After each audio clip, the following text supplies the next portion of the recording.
Hello friends, welcome back to my channel tricky brain. तो friends, आज की class में हम पढ़ाई करेंगे अध्याय 3 का प्रश्नावली 3। तो फ्रेंड्स, यदि आप हमारे चैनल पर नए हो तो हम आपको बता दें कि हमारे चैनल ट्रिकी ब्रेन पर कक्षा 10वीं के गणित विषय की फ्री ऑनलाइन कोचिंग क्लासेस की सीरीज चालू हो गया है।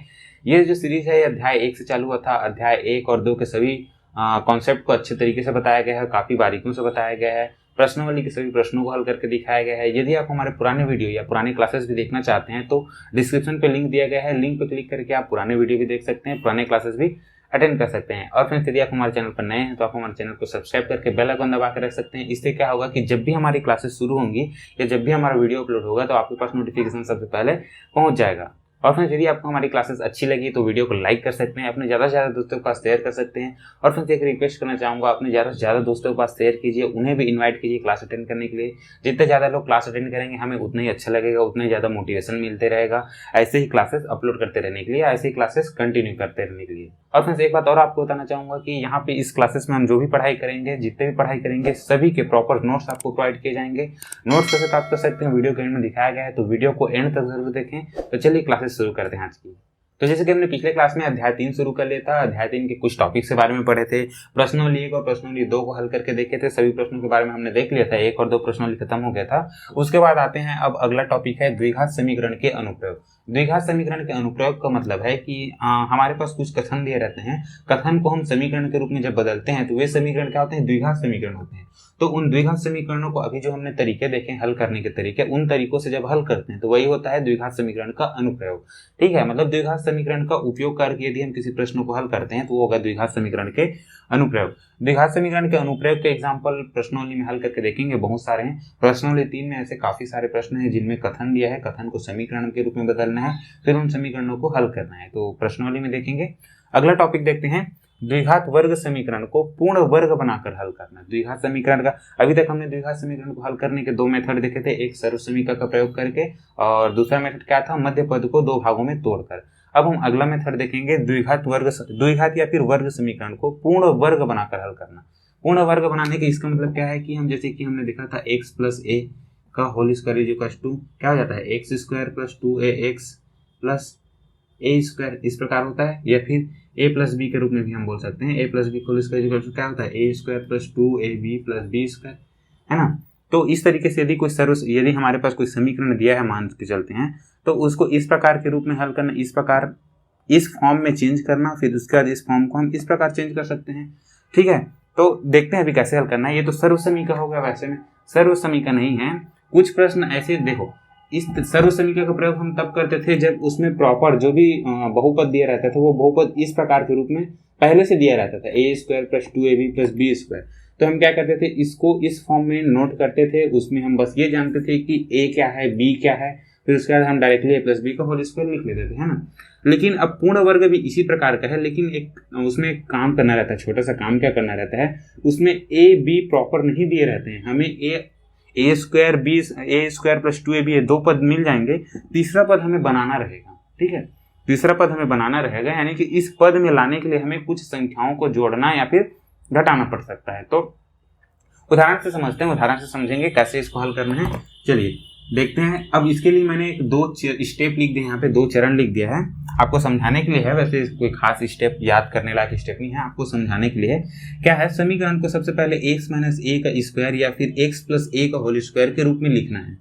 उसके बाद क्या करना है, अब देखो समीकरण तो ऐसी रहेगा नहीं, अगर ऐसी है तो सर्व समीकरण जैसे हमने हल करना सीखा है सेम वही है, लेकिन इसके लिए क्या करना पड़ता है, देखो समीकरण को इस फॉर्म के रूप में लिखना है। इसके लिए दोनों पक्षों में विशेष पद यानी कि 2x का गुणांक जो भी रहता है उसको दोनों पक्षों में जोड़ देते हैं।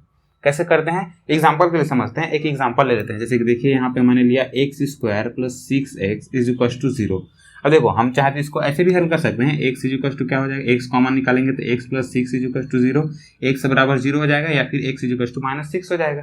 ठीक है, ये सिंपल से उदाहरण है। इस सिंपल से उदाहरण को हम इस वर्ग समीकरण पूर्ण वर्ग बनाकर कैसे हल करते हैं, सिर्फ मेथड को समझने के लिए इस उदाहरण के हम लोग सहायता ले रहे हैं। ठीक है, इस उदाहरण से हम इस मेथड को समझेंगे, पूर्ण वर्ग बनाकर कैसे हल करते हैं। ठीक है, बस समझने के लिए इस एग्जाम्पल को ले रहे हैं। वैसे तो ये नॉर्मल अन्य जो विधियां पढ़े हमने उससे ज़्यादा आसानी से बन जाएंगे, लेकिन इसको समझने के लिए हम इसको ले रहे हैं। देखो क्या करना क्या है, सबसे पहले हम इसको क्या करना है, इधर लिख देते हैं, A square plus 2ab plus B square के रूप में हमें लिखना है। फिर जैसे ही आ जाएगा इसको a प्लस बी का होल स्क्वायर के रूप में लिख सकते हैं। लेकिन क्या इन दो पदों को हम इस पद में लिख सकते हैं? किसी एक्स प्लस ए का होल स्क्वायर के रूप में इसको लिख सकते हैं क्या? नहीं। क्यों?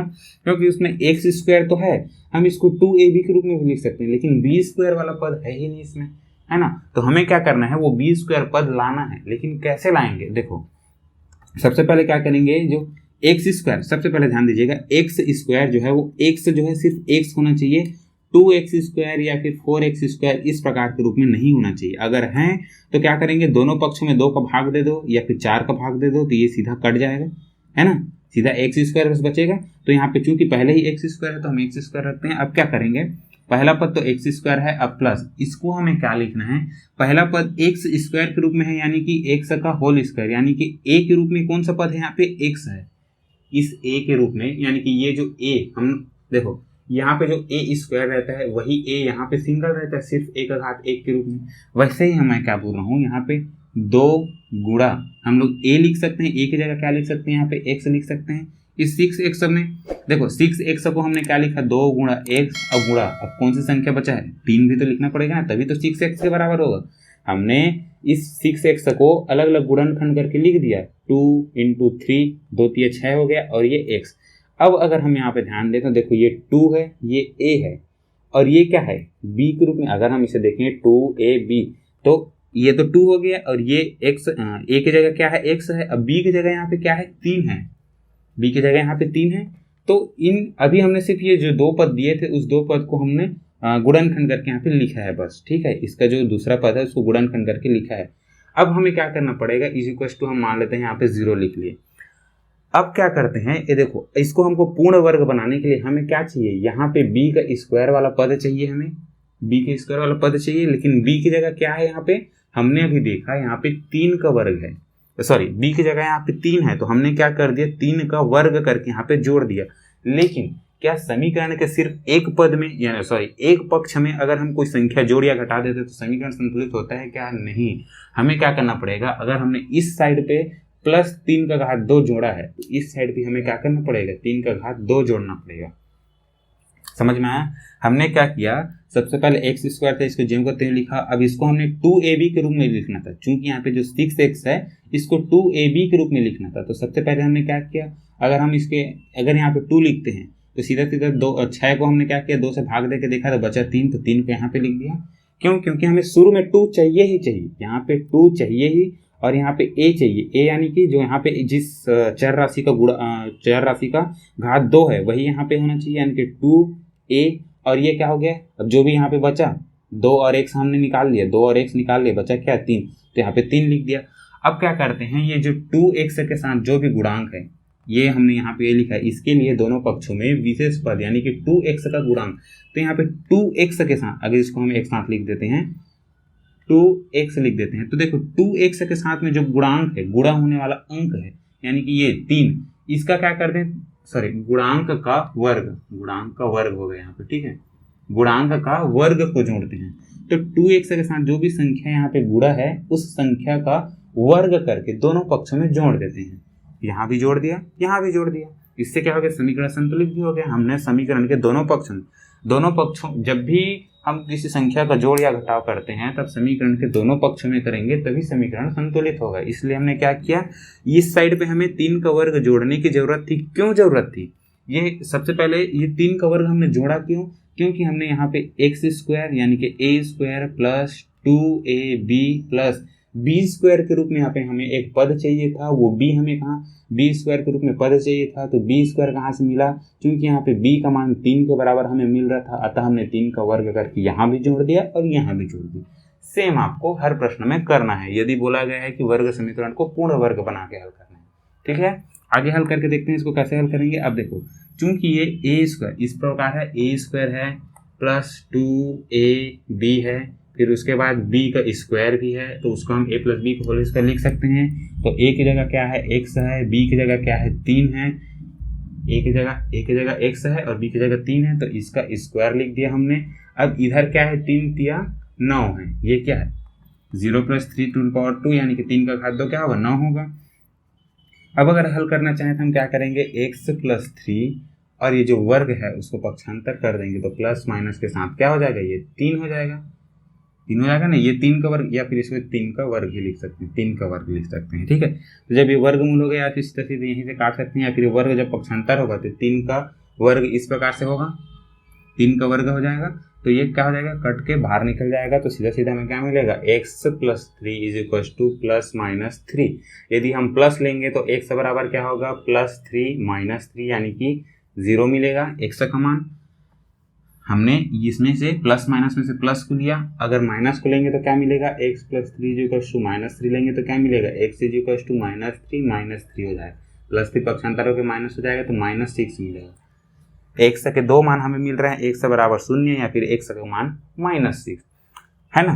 तो इस तरीके से हमको पूर्ण वर्ग, यहाँ पे हमने पूर्ण वर्ग बनाकर मतलब क्या हुआ, सिर्फ 2 ही स्टेप अलग हैं इसमें से, हमने इसको पूर्ण वर्ग बनाने के लिए क्या किया, पहला पद को ज्यों को त्यों लिखा, और ये जो दूसरा पद 6x है यानी कि x के साथ जो भी गुणा वाला संख्या है इसको हमने क्या किया, 2x के रूप में पहले लिख लिया, x के साथ पहले 2 का गुणा के रूप में लिख लिया, उसके बाद 2x के साथ जो भी संख्या का गुणा है, यहाँ पे 2x के साथ जो भी संख्या का गुणा है इसी संख्या का वर्ग करके इस पक्ष में भी जोड़ देंगे और इस पक्ष में जोड़ देंगे, दोनों पक्षों में जोड़ देंगे।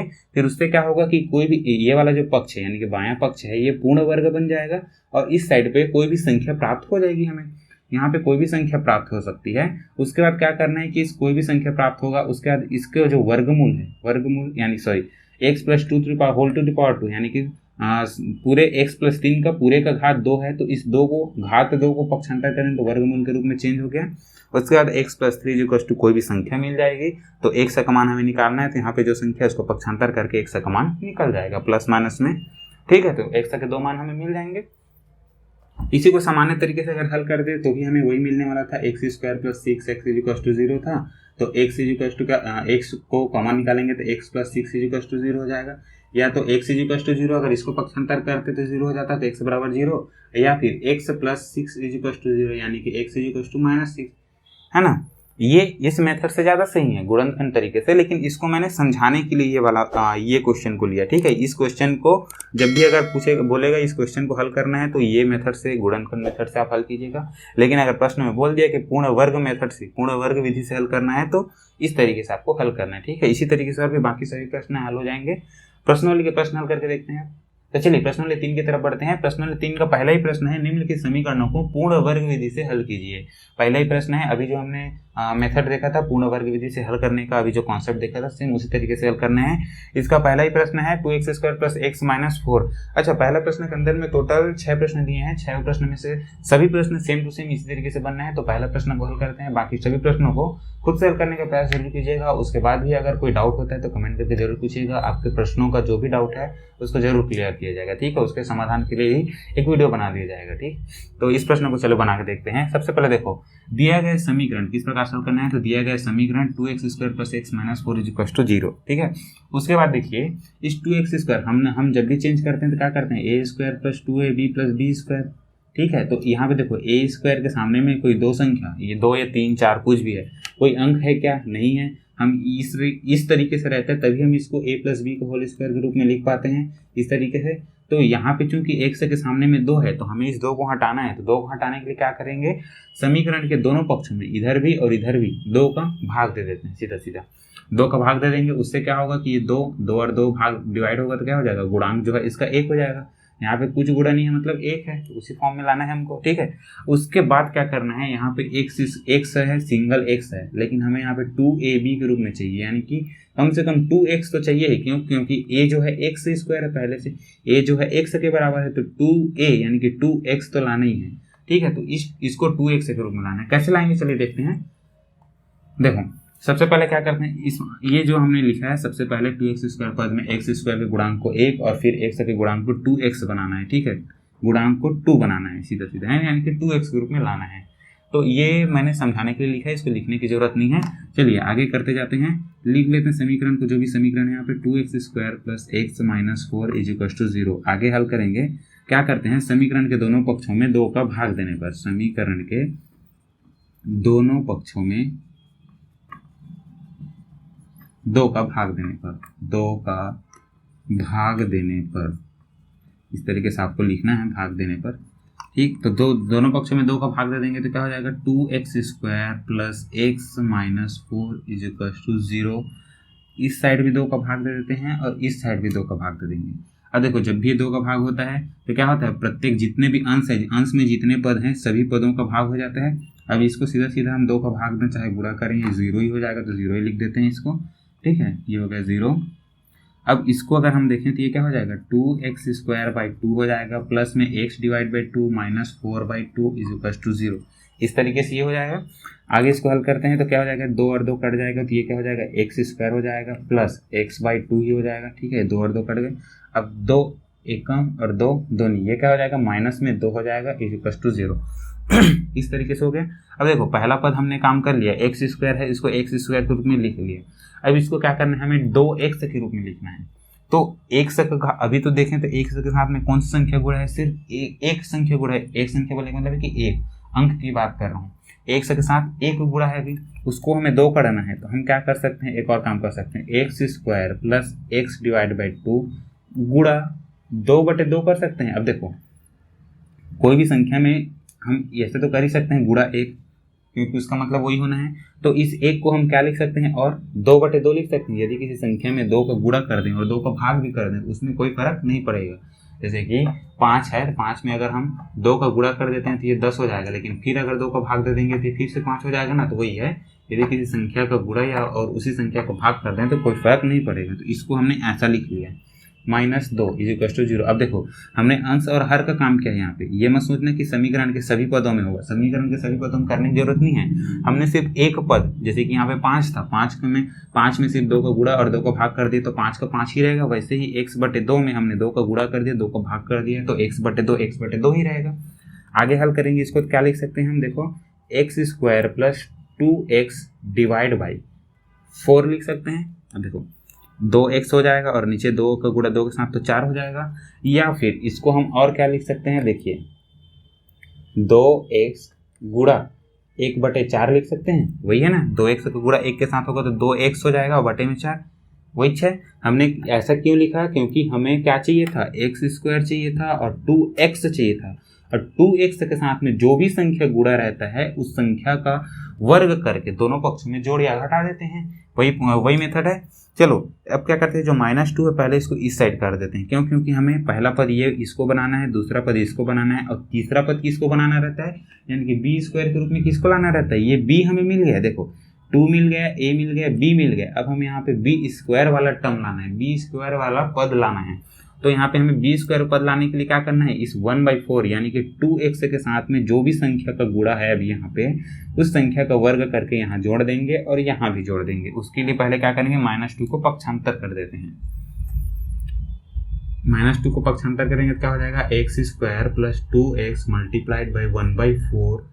फिर उसके बाद यहाँ पे हम सीधा 2 को पक्षांतर, -2 है तो +2 हो जाएगा। अब क्या करते हैं, अब यहाँ देखो एक लाइन आपको लिखना है, दोनों पक्षों में 2x का गुणांक, 2x का गुणांक क्या है भाई, अभी यहाँ पे 2x के साथ क्या गुणा है 1/4, 2x का गुणांक 1/4 का वर्ग करके जोड़ने पर दोनों पक्षों में जोड़ना है। ठीक है, किसको जोड़ना है, जो b वाला टर्म अभी a² प्लस 2a और b, जो b वाला टर्म मिला है इसका वर्ग करके दोनों पक्षों में जोड़ देंगे। तो इसको यहाँ पे हमने लिख लिया। अब क्या करेंगे, x² plus 2x multiplied by 1/4 plus 1/4 का वर्ग करके लिखना है। ठीक है, हमें कोई क्या, जैसे कि गुणनखंड करते टाइम हमें एक सोचना पड़ता है कि बीच वाले पद को ऐसे कौन कौन से 2 पद में तोड़ें जिससे उनका जोड़े या फिर उनके बीच का जो अंतर है वो बीच वाले पद के बराबर हो और दोनों का गुणा करें तो AC के बराबर हो। तो थोड़ा सा सोचना पड़ता है, इसमें सोचने की भी जरूरत नहीं है। क्या करना है, x² के सामने जो भी संख्या है उसको हटाने के लिए उस संख्या का दोनों समीकरण के दोनों पक्षों में भाग दे दो तो ये इसके सामने वाला संख्या सीधा हट जाएगा। फिर उसके बाद यहाँ पे x है तो x के साथ हमें 2 करने के लिए सेम यही प्रोसेस करना है। x के साथ हमें 2 का ही गुणा चाहिए रहता है हर जगह, तो 2 का गुणा 2 का भाग करके हम इस प्रकार का संख्या ला सकते हैं 2x। उसके बाद जो भी बचेगा वो क्या हो जाएगा, b हो जाएगा सीधा। 2x के साथ जो भी संख्या गुणा है वो क्या हो जाएगा, b। अब b का वर्ग कर उसी यहाँ पे जो b मिलेगा उसी b का वर्ग करके दोनों पक्ष में जोड़ देने का। तो सीधा सीधा हमें क्या मिलेगा, यहाँ पे 2 है और देखो यहाँ पे 1/4 का स्क्वायर को जोड़ दिए हैं तो यहाँ भी हमें 1/4 का स्क्वायर जोड़ना पड़ेगा। हल बस करना है अब आगे इसको। अब देखो इसको हम क्या लिख सकते हैं सीधा सीधा, ये a स्क्वायर है प्लस है 2ab प्लस b स्क्वायर, तो सीधा सीधा इसको a प्लस b के स्क्वायर लिखें तो क्या लिख सकते हैं, a की जगह x है, b की जगह क्या है 1/4 है, इसका whole square is equal to, इसको हम हल करेंगे तो क्या हो जाएगा, ये क्या हो जाएगा 1 का वर्ग, ये क्या हो जाएगा 1 का वर्ग और 4 का वर्ग, तो ये किसको हम क्या लिख सकते हैं, 1 एकम 1 ही रहेगा तो इस ऊपर में 1 हो जाएगा, 4 चौक क्या हो जाएगा 16 हो जाएगा, बटे में कुछ नहीं है मतलब 1 है। तो अगर इसको हम आगे और हल करें तो क्या हो जाएगा, अच्छा एक पद आगे लिख लेते हैं, x + 4 का whole square is equal to क्या हो जाएगा, बटे में 16 हो जाएगा, 16 और 1 का लघुत्तम, 16 को गुणा 2 के साथ, 1 को गुणा 1 के साथ, तो 16 दूनी हो जाएगा 32 और प्लस 1, तो ये क्या हो जाएगा सीधा सीधा हम इसको 33 लिख दें, क्या है एक पद एक्स्ट्रा होगा तो इसको हम क्या कर, चलो ठीक है 32 + 1 ही लिख देते हैं, 32 + 1, आगे एक लाइन और लिख लेते हैं, x + 1/4 whole square is equal to क्या हो जाएगा 33/16। इस तरीके से ये हो गया। अब क्या करना रहता है, इस वर्ग को पक्षांतर करेंगे, वर्ग है उधर जाएगा तो क्या हो जाएगा, पक्षांतर करेंगे तो x + 1/4 is equal two plus minus चिन्ह के साथ में ये जाएगा 33/16। प्लस माइनस क्यों होता है, पिछले क्लास में हमने बताया था, ठीक है। उसके बाद आप क्या करेंगे, x + 1/4 इसको अगर हम हल करना चाहें प्लस माइनस तो ये √33 हो जाएगा, और बटे में ये देखो √ अगर 16 है तो इसको हम क्या लिख सकते हैं, 4 का वर्ग लिख सकते हैं, तो इसको हम वर्ग और कटेगा 4, सीधा सीधा क्या लिखेंगे 4 हो जाएगा ये, तो हम लोग क्या लिख देते हैं वर्गमूल 16 को सीधा सीधा यहाँ पे हम लोग 4 करके लिख सकते हैं इस तरीके से, ठीक है।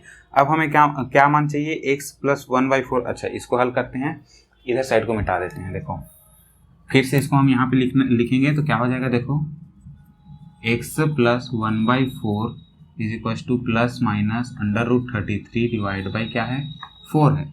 अब क्या देंगे, एक बार हम लोग प्लस चिन्ह लेंगे, प्लस चिन्ह लेने पर, कौन सा प्लस चिन्ह लेने पर, यहाँ पे प्लस माइनस दोनों है ना, और एक बार हम क्या करते हैं माइनस चिन्ह लेने पर, दोनों तरीके से हल कर देते हैं माइनस चिन्ह लेने पर।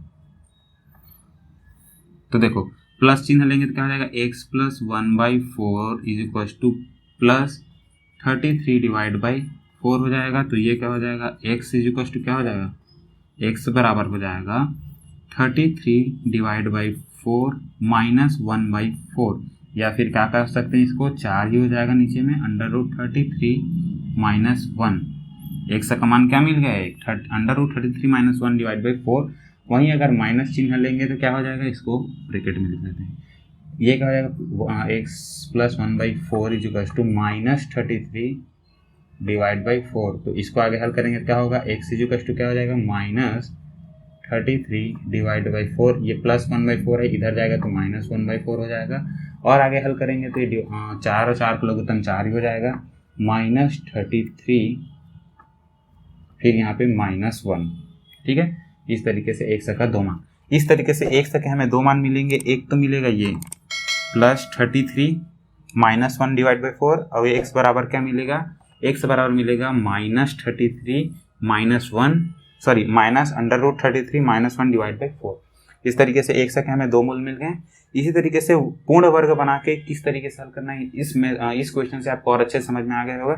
ये अगर प्रश्न अगर आप बना लेते हैं तो इस पहला प्रश्न का जो भी और 5 प्रश्न है, यानी टोटल 6 प्रश्न है, तो और बाकी के 5 प्रश्न आपसे इजीली बन जाएंगे। सभी को हल करके देखिएगा, खुद से हल करके देखिएगा। यदि उन 5 प्रश्न को भी डाउट होता है तो कमेंट करके हमें बता सकते हैं। अभी बढ़ते हैं अगले प्रश्न की तरफ, दूसरा प्रश्न देखते हैं। चलिए दूसरा प्रश्न देखते हैं। दूसरा प्रश्न क्या है, √7 प्लस देखो √7 के अंदर में ही है, इस 7 प्लस में √7 प्लस √7, मतलब अंडर के अंदर में ही और प्लस होते गया है, ये अनंत तक गया है। इसका मतलब क्या है, डैश, इसका मतलब क्या है कि अनंत तक, मतलब ये बढ़ते गए ऐसी कम खत्म नहीं हुआ है, अंत तक गया है, ठीक है। तो हम सबसे पहले क्या कर लेते हैं कि माना कि इतने के बराबर को हमने क्या मान लिया x, मतलब इसका जो भी वैल्यू आएगा अनंत तक रहेगा। √7 प्लस अंदर में और है, √7 प्लस उसके अंदर में और है, √7 प्लस √7 प्लस √7 प्लस आ गया है।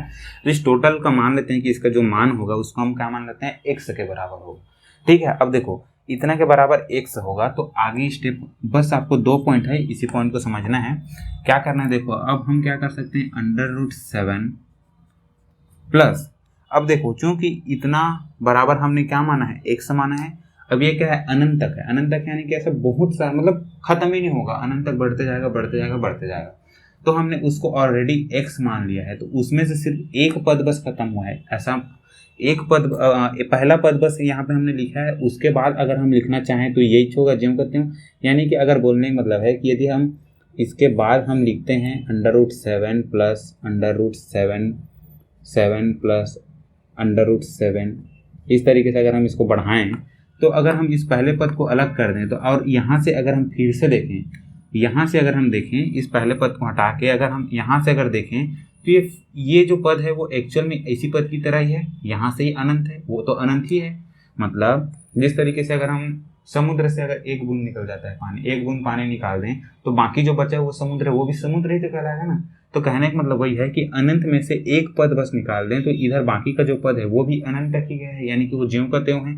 तो इसका मतलब ये नहीं कि √7 प्लस बाकी जो बचा है उसको हम यही इसी के बराबर लिख सकते हैं, इसी के बराबर यानी कि ये लिख सकते हैं। ठीक है, तो क्या लिख सकते हैं, इसको हम x लिख सकते हैं इस तरीके से, और इसको हमने क्या माना था, इस टोटल को हमने क्या माना था, x माना था, तो ये x के बराबर ही रहेगा। क्या किया हमने, समझ में आया होगा। टोटल को हमने क्या माना, x माना। अब हम क्या देखते हैं कि अगर इस पहले पद को हमने ज्यों का त्यों लिख दिया, उसके बाद अगर पहले पद को छोड़कर बाकी पद को देखें तो वो भी अनंत तक ही गया है, यहाँ से शुरू करें तो भी अनंत तक गया है, तो इतने को भी हम x के बराबर लिख सकते हैं। तो हमने इस x लिख दिया, आखिर एक पद को घटा दें तो भी कोई फर्क नहीं पड़ेगा। यहाँ से अगर हम यहाँ तक देखें तो भी ये क्या है, x के बराबर ही है। अगर ये पहले पद को अगर हम ऐसे करके हटा दें, ठीक है, तो ये इतना पद जो है वो क्या है, x के बराबर ही है। तो इसको हमने क्या लिख लिया, यहाँ पे x के बराबर लिख दिया। अब चूंकि √7 से आगे √777 ये जो x के बराबर है, तो इसको हमने ज्यों का त्यों लिख लिया। हमने क्या किया, ये जो माना था इतने के बराबर x, इसमें इतने के बराबर जो है ये भी x के बराबर ही होगा, तो इसको भी हमने x लिख दिया, बाकी ज्यों का त्यों है। अब इसको आगे हल करना है, इसको क्या करना है, 7 + x, ये जो वर्गमूल है, वर्गमूल पक्षांतर करेंगे तो क्या हो जाएगा, इधर जाके वर्ग हो जाएगा। ठीक है, अब आगे क्या करते हैं, ये जो 7 और x है उसको भी उधर पक्षांतर कर देते हैं। इधर क्या बच जाएगा, 0x², इधर क्या हो जाएगा, -x हो जाएगा, और 7 भी -7 हो जाएगा। या फिर इसको हम ऐसा भी लिख सकते हैं, x² - x - 7 = 0। अब देखो यहाँ पे एक समीकरण मिल गया हमें, इस समीकरण को हल करना है कोई भी विधि से। तो कौन से विधि से हल कर सकते हैं, देखो अगर हम इसको गुणनखंड विधि से हल करना चाहें तो गुणनखंड विधि से हल नहीं हो पाएगा। क्यों, क्योंकि देखो a और c का गुणनफल किसके बराबर है, 7 को हम सिर्फ 1 × 7 या फिर 7 × 1 बस लिख सकते हैं, और कोई भी संख्या के गुणनफल के रूप में लिख सकते हैं, क्या लिख सकते हैं, लेकिन उनके बीच का अंतर 1 आना चाहिए। ऐसे कौन से दो संख्याओं को गुणा के रूप में लिखें 7 को हम, जिससे उनके बीच का अंतर 1 हो, यानी कि उन दोनों पदों को जोड़े या घटाएं तो 1 मिले, ऐसा पद हमें नहीं मिलेगा। इसलिए इसको गुणनखंड विधि से हल करना थोड़ा कठिन हो जाएगा। ठीक है, मिलेगा भी तो दशमलव में मिलेगा, बट उनके बीच का अंतर 1 हो, ऐसे दो पद हमें नहीं मिलेंगे। तो इसको क्या करेंगे, पूर्ण वर्ग विधि से हल करेंगे। पूर्ण वर्ग विधि से हल करने के लिए हमने देखा है अभी क्या करते थे, x² के सामने कोई भी पद रहता था तो उसको हटाते थे, x² का जो गुणांक रहता था उसको 1 करते थे, और यहाँ ऑलरेडी है। अब -x के साथ अब देखो यहाँ पे x वाला पद है, इसको हमें 2x के रूप में लिखना है, यहाँ पे 2x नहीं है, तो क्या करते थे, जैसे पिछले हमने किया था, x² - x के साथ 2 का गुणा और 2 का भाग कर देते थे, = 0 कर देते थे। उसके बाद क्या करते थे, x² - 2x गुणा 1/2, यहाँ पे 2x को एक साथ लिख लिया और 1/2 को अलग लिख दिया, और ये जो -7 है इसको हमने 7 पक्षांतर कर दिया। अब देखो x² - 2ab मिल गया। अब क्या करेंगे, इसे जो b मिला है हमें, यानी कि जो ये जो संख्या मिली है, इस संख्या का वर्ग करके दोनों पक्षों में जोड़ देंगे। अतः 2x का गुणांक क्या है, यहाँ पे 1/2, 2x का गुणांक 1/2 का वर्ग करके दोनों पक्षों में जोड़ने पर, ठीक है, आपको लिखना है सेम टू सेम, दोनों पक्षों में जोड़ने पर, इस तरीके से दोनों पक्षों में जोड़ने पर तो क्या हो जाएगा, इसको हल करेंगे आगे तो x² - 2x × 1/2 प्लस कौन सा संख्या का रहेगा, ये यहाँ पे जो b मिला था उसी को वर्ग करके दोनों पक्षों में जोड़ देना है। इधर 7 पहले से था तो 7 में हम जोड़ देंगे 1/2 का वर्ग जोड़ देंगे। अब इसको आगे हल करेंगे तो क्या हो जाएगा, एक्स स्क्वायर माइनस, अच्छा ये जो पद है X square A square minus 2ab plus B square, इसको हम क्या लिख सकते हैं, एक्स माइनस 1/2 का होल स्क्वायर। ए की जगह x है, b की जगह यहाँ पे क्या है 1/2 है अलू की, लेकिन चूंकि यहाँ पे 2ab के सामने माइनस है तो क्या होता है A square minus 2ab plus B square is equal to क्या होता है a माइनस बी का होल स्क्वायर होता है। तो सेम टू सेम इसको हमने इस फॉर्म में लिख दिया यहाँ पे, ठीक है। आगे इसको हल करेंगे 7 प्लस 1 का वर्ग हो जाएगा 1, 2 का वर्ग हो जाएगा 4, इसको एक बार और हल कर लेंगे x माइनस 1/2 का होल स्क्वायर ही लिख लेते हैं। इसको हल करेंगे 7 के नीचे में कुछ नहीं मतलब 1 है तो 4 1 का लघुत्तम 4 हो जाएगा, 4 और 7 का गुणा, इसको इस तरीके से अगर लिखें 4 और 7 का गुणा होगा तो 28 हो जाएगा, और 1 और 1 का गुणा होगा तो 1, यानी कि क्या मिल गया हमें, इसको फिर से जो कहते हैं लिख देते हैं 28 और 1 29/4। अगर इसको हल करना चाहें तो क्या हो जाएगा x minus 1/2 is equal to क्या हो जाएगा प्लस माइनस, जब भी वर्ग को पक्षांतर करेंगे तो वर्गमूल, जब भी वर्ग को पक्षांतर करेंगे तो वर्गमूल होगा ही, साथ में प्लस माइनस भी हो जाएगा, ये क्या हो जाएगा 29/4। फिर से इस 4 को हम क्या लिख सकते हैं, 2 का वर्ग लिख सकते हैं। 2 का वर्ग क्यों लिखें, क्योंकि वर्गमूल से बाहर चले जाएगा। अब इसको आगे हल करेंगे तो x minus 1/2 is equal two plus minus √29/2 ये मिल गया। फिर से हमें क्या करना पड़ेगा, एक बार प्लस लेना पड़ेगा, एक बार माइनस लेना पड़ेगा, इधर को मिटा देते हैं। अब क्या करेंगे देखो, अब हम क्या करना पड़ेगा, फिर से इसको एक बार लिख लेते हैं, जो कहता हूँ x minus 1/2 is equal to क्या है प्लस माइनस √29/2। एक बार प्लस चिन्ह ले लेते हैं और एक बार क्या लेते हैं माइनस चिन्ह, इसको आप पूरा लिखिएगा, प्लस चिन्ह लेने पर माइनस चिन्ह लेने पर हल करते हैं तो क्या हो जाएगा x minus 1/2 is equal two plus plus लेने पर तो प्लस 29, यानी कि इसको लिखने का भी जरूरत नहीं है 29/2। तो ये क्या हो जाएगा, हल करेंगे तो x इज इक्वल टू √29/2 और ये इधर आएगा -1/2 तो प्लस 1/2 हो जाएगा। फिर हल करेंगे x इज इक्वल टू क्या मिलेगा, 2 और 2 का लघुत्तम 2 मिल जाएगा, फिर ये हो जाएगा √29 प्लस 1, ये हो जाएगा x का एक मान √29 प्लस 1/2 और माइनस लेने पर क्या हो जाएगा x minus 1/2 is equal to minus √29 ले लेंगे /2, तो फिर से क्या हो जाएगा x इज इक्वल टू क्या हो जाएगा -29/2। अब यहाँ -1/2 है तो ये प्लस 1/2 हो जाएगा। फिर से हल करेंगे तो क्या हो जाएगा, 2 और 2 का लघुत्तम 2 ही हो जाएगा, माइनस में √29 और प्लस में 1 हो जाएगा x का मान। x का इस तरीके से हमें 2 मान मिल गया। क्या मान मिला, पहला मान मिला x is equal to √29 plus 1/2 और x is equal to -29 plus 1/2। इस तरीके से ये प्रश्न भी हल हो गया। ठीक है, इस तरीके से जब भी प्रश्न मिलेगा जैसे कि √7 प्लस √7 प्लस ये अनंत तक गया है, सेम इसी मेथड से बनेगा। उसको पहले x मान लीजिएगा और चूंकि हमने इतने को x माना है तो इसमें अगर पहले पद को छोड़ दें तो बाकी पद भी सेम पहले पद की तरह ही है, यानी कि अगर इस पहले पद को हम छोड़ दें तो भी ये अनंत तक गया है, यानी कि इसको भी हम x के रूप में लिख सकते हैं। इसको हम लोग यहाँ पे x तक अच्छा डिलीट मिटा दिए हैं, √7 प्लस ये हो जाएगा तो इसको हमने फिर से x के रूप में लिख दिया तो क्या मिल गया √7 plus x is equal to x। बाकी फिर समीकरण के रूप में हल करके पूर्ण वर्ग विधि से हल करके हमने x के 2 मान निकाल दिया। ठीक है, इस तरीके से समीकरण का हल हो गया। आगे बढ़ते हैं। चलिए प्रश्न नंबर 3 का तीसरा प्रश्न देखते हैं। तीसरा प्रश्न क्या दिया है, प्रश्न में दिया है कि 2 क्रमगत प्राकृत संख्याओं के वर्गों का योग 85 है, वे संख्याएं ज्ञात कीजिए। तो देखिए हमने पहला ही टॉपिक देखा था कि द्विघात समीकरण के अनुप्रयोग, द्विघात समीकरण का अनुप्रयोग कैसे करना है, यानी कि द्विघात समीकरण का प्रयोग करके प्रश्नों को हल कैसे करना है। तो हमने बताया था कि प्रश्नावली में डायरेक्ट देखेंगे तो ये जो प्रश्न अभी आप देख रहे हैं, अभी आप आगे जो भी प्रश्न आएंगे वे सभी प्रश्न क्या है, द्विघात समीकरण के अनुप्रयोग ही हैं। चलो ये प्रश्न को हल करके देखते हैं। क्या दिया है, देखो 2 क्रमगत प्राकृत संख्याओं के वर्गों का योग 85 है, संख्याएं ज्ञात कीजिए। तो देखो क्रमगत प्राकृत संख्या क्या मतलब है, जैसे कि मान लेते हैं कि एक 3 है, अगला क्रमगत संख्या कौन सी होगी, 4 होगी। ये 4 हमें कैसे पता चला, 3 में हमने 1 जोड़ा तो है ना। अगर हम मान लेते हैं कि पहली संख्या 10 है तो 10 की क्रमागत अगली प्राकृत संख्या कौन सी होगी, तो 10 में हमें 1 जोड़ना पड़ेगा तो 11 है ना, 11 हो जाएगी। तो वही है, यहाँ से आप समझिए, मान लेते हैं कि जो पहली प्राकृत संख्या है, मान लेते हैं जो पहली प्राकृत संख्या, माना कि पहली संख्या क्या है x है, तब अगली क्रमागत प्राकृत संख्या क्या हो जाएगी, x प्लस 1 हो जाएगी। मान लेते हैं पहला संख्या x है तो दूसरी संख्या x प्लस 1 हो जाएगी, उससे एक ज्यादा होगी। अतः प्रश्नानुसार, अब यहाँ पे लिखेंगे प्रश्नानुसार, ठीक है। यहाँ पे सिर्फ समझा देते हैं, बाकी प्रश्न को डिटेल में हल आप खुद से कीजिएगा। प्रश्नानुसार, प्रश्नानुसार क्या है, देखो क्या बोला, प्राकृत संख्याओं के वर्गों का योग 85 है। वर्गों का योग भाई पहला देखो संख्या हमने क्या मानी, x, तो x का वर्ग क्या हो जाएगा, x का घात 2, x का वर्ग हो जाएगा। अब प्लस प्लस, अच्छा ये तो हो गई पहली प्राकृत संख्या। दूसरी प्राकृत संख्या क्या है, x प्लस 1, इसकी भी वर्ग।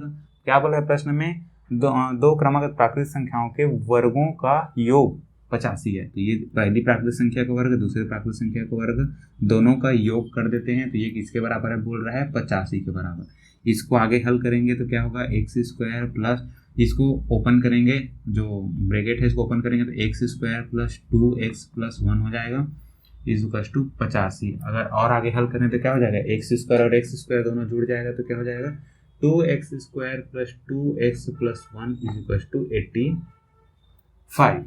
ठीक है, 85 हो गया। अब और इसको थोड़ा सा आगे हल कर लेते हैं तो ये क्या हो जाएगा, 2x स्क्वायर प्लस 2x। अगर इस 85 को हम, अच्छा चलो एक को ही हम पक्षांतर कर देते हैं तो ये -1 हो जाएगा। तो ये हमें क्या मिलेगा, 2x square plus 2x equal to हमें क्या मिला, 84 मिला। इस 84 को पक्षांतर करके लेफ्ट साइड ले आते हैं तो 2x स्क्वायर प्लस, अच्छा एक काम करते हैं, पहले ये जो 2 है इसमें भी 2 है, इसमें भी 2 है, इसको हम क्या कर देते हैं, उभयनिष्ठ निकाल के पक्षांतर कर देते हैं। तो ये क्या हो जाएगा, एक्स स्क्वायर, इसमें से 2 निकला तो एक्स स्क्वायर, इसमें से निकला तो क्या बचा, एक्स इक्वल टू 84। अब और इसको आगे हल करें तो क्या होगा, x square plus x equal to 84। अभी चूंकि यहाँ पे गुणा है, इधर जाएगा तो क्या हो जाएगा, भाग हो जाएगा, या फिर इसको भाग लिख सकते हैं, या फिर भाग करेंगे तो सीधा सीधा क्या हो जाएगा, एक लाइन और लिख लेते हैं, x square plus x equal to -42। 84 को 2 से भाग देंगे तो क्या बचेगा, आधा हो जाएगा, यानी कि 42 हो जाएगा। ठीक है, इसी 42 को हम इधर पक्षांतर कर देते हैं, x square plus x minus 42, x square minus 40, sorry x square plus x minus 42 equal to 0। यहाँ पे हमें समीकरण मिल गया। अब इस समीकरण को आप चाहे गुणनखंड से कर सकते हैं तो गुणनखंड से कीजिए, या फिर पूर्ण वर्ग विधि से हल कीजिए तो पूर्ण वर्ग विधि से हल कीजिए। ठीक है, आगे आपको खुद से हल करना है। ठीक है, इस तरीके से समझ में आ गया कैसे हल करना है। इसके बाद ईजी है, ज़्यादा कठिन नहीं है, इसके बाद आप खुद हल कर सकते हैं। उसके बाद भी अगर नहीं बनता है तो कमेंट करके पूछ सकते हैं। 5वां प्रश्न देखते हैं। 5वां प्रश्न क्या बोला है, दो संख्याओं का योग 48 तथा गुणनफल 432 है, संख्याएं ज्ञात कीजिए। कैसे ज्ञात करना है, देखो दो संख्या, चूंकि अब देखो इसमें नहीं बोला गया कि संख्याएं क्रमगत हैं या एक दूसरे से किस तरीके से रिलेशन रखते हैं, एक दूसरे से किस तरीके से संबंध रखते हैं, कोई बताया नहीं गया है कि दोनों संख्याएं कौन कौन सी है। सीधा सीधा हम क्या करेंगे, दोनों संख्याओं को मान लेते हैं। माना कि वे संख्याएं x है और y है, पहली संख्या x और दूसरी संख्या को y मान लेते हैं। तो प्रश्नानुसार दोनों संख्याओं का योग क्या है, 48 है। तो हम क्या करेंगे, दोनों संख्याओं, पहली संख्या x दूसरी संख्या y, दोनों का योग बराबर 48। प्रश्न में जो बोला गया था उसको हमने जम करते हुए लिख दिया, क्या हो जाएगा, x plus y equal to 48। ये हो गया पहला समीकरण, इसको रखते हैं। अब दूसरा बोला है कि दोनों संख्याओं का गुणनफल 432 है, तथा दोनों संख्याओं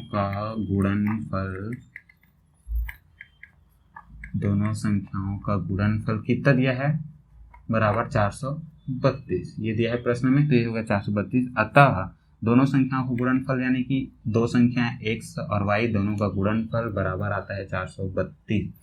अब यहाँ से अगर हम देखें तो y का मान निकाल सकते हैं, जैसे कि हम क्या करते थे, प्रतिस्थापन विधि में करते थे, सेम उसी तरीके से y का मान अगर निकालना चाहें तो क्या कर सकते हैं, 48 जो x प्लस है इधर पक्षांतर होगा तो माइनस हो जाएगा, अतः x 48 माइनस x, इस तरीके से लिख सकते हैं।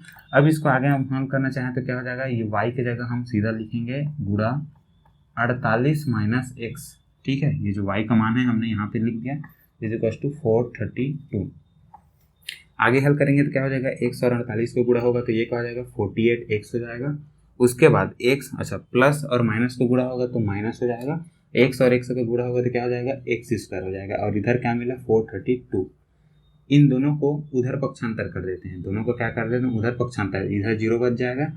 432 तो है ही, ये 48x है, ये क्या हो जाएगा, माइनस 48x हो जाएगा, और x स्क्वायर क्या हो जाएगा, प्लस x स्क्वायर हो जाएगा।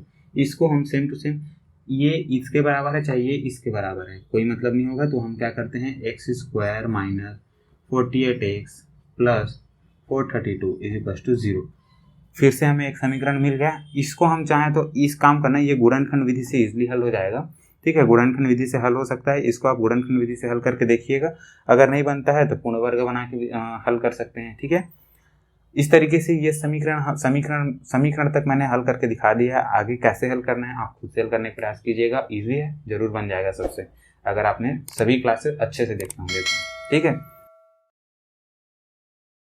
तो चलिए अब देख लेते हैं कि ऑनलाइन क्लासेस के नोट्स आप कैसे प्राप्त कर सकते हैं। इसके लिए आपको क्या करना है, वीडियो के नीचे डिस्क्रिप्शन में हमारे टेलीग्राम ग्रुप का लिंक दिया गया है, वहां क्लिक करके आप हमारा टेलीग्राम ग्रुप ज्वाइन कर सकते हैं। टेलीग्राम ग्रुप पर रोजाना क्लास खत्म होने के बाद ही रोजाना नोट्स शेयर कर दिया जाएगा, जिसको आप इजिली डाउनलोड कर सकते हैं। यहाँ जो आपको नोट्स मिलेंगे वो PDF फॉर्मेट में होंगे, जो कि पासवर्ड प्रोटेक्टेड होंगे, यानी कि इसमें पासवर्ड लगा होगा, जिसका पासवर्ड होगा tricky brain PDF, TRICKBRAIN PDF। ध्यान रहे कि इसमें जो पहला लेटर है यानी कि T है वो कैपिटल रहेगा, और एंड में जो 3 लेटर है यानी कि PDF वो कैपिटल में रहेंगे, यानी कि बड़े अक्षर में रहेगा। तो आई होप कि आपको हमारी क्लासेस अच्छी लग रही होगी। यदि हमारी क्लासेस अच्छी लग रही है तो वीडियो को लाइक और चैनल को सब्सक्राइब करना ना भूलें, और अपने दूसरे दोस्तों के पास भी शेयर जरूर करें। तो मिलते हैं अगली क्लास में, तब तक के लिए थैंक यू फ्रेंड्स।